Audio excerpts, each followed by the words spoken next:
Good afternoon. Welcome to our weekly climate dispatch. Johanna Miller with Vermont Natural Resources Council, here with Representative Amy Sheldon, Chair of the House Environment and Energy Committee, and my fantastic colleague Jamie Fidel of the Vermont Natural Resources Council, leading our Forest and Wildlife Program.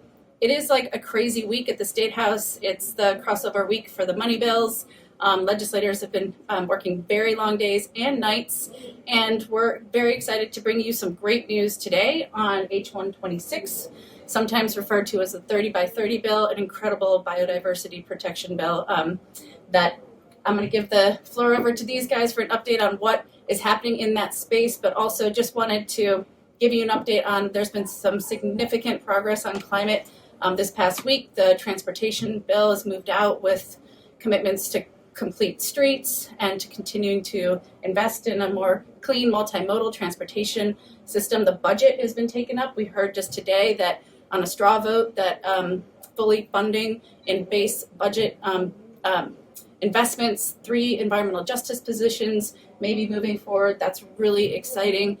There's all kinds of other initiatives underway. And just this week, I'm going to ask the chair to tell us a little bit more about their taking up affordable heat in environment and energy, beginning testimony on this primary priority climate bill for VNRC and for others. So Chair Sheldon, what have you been doing today? Tell us the good news on H126 and what you're doing on affordable heat. Yeah, thanks, Joanna. Well, this week has been incredibly busy in the State House, and for our own committee, we had a really great second reading of H126, which is the 30 by 30 bill, also known as the Community Resiliency and Biodiversity Protection Act.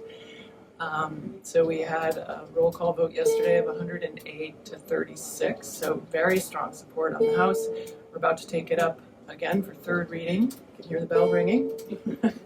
What's exciting about that bill is that it was a great bill last year, but it's an even better bill this year.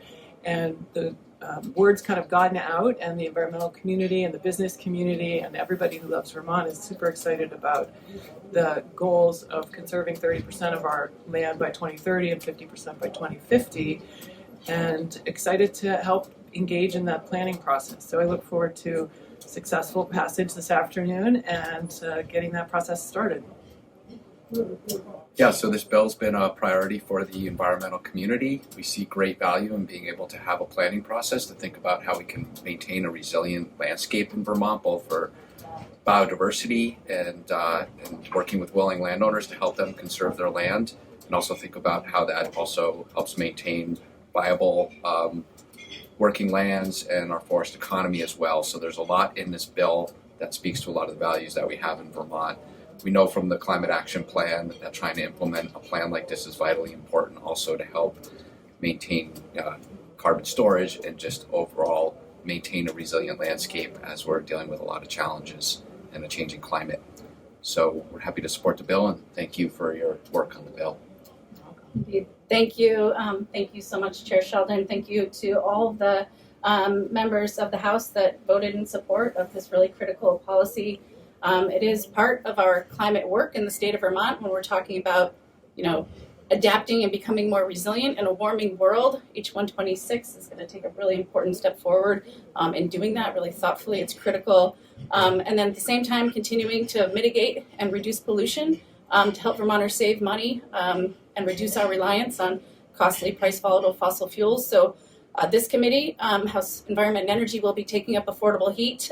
They're taking a lot of heat for this really critical policy because of a lot of, very, I think, sort of misinformation that's been perpetuated about the costs of this. What we know is that the status quo is deeply costly. It's hurting people already. There are better ways, and we need to make sure that we are bringing everyone along in this transition. So our call to action this week, Lauren usually delivers this, but please call and thank one of any of the House members who voted in support of H126.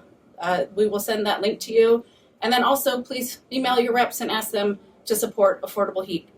Let's do our part when it comes to climate broadly, helping Vermonters adapt and thrive in a warming and weirding world.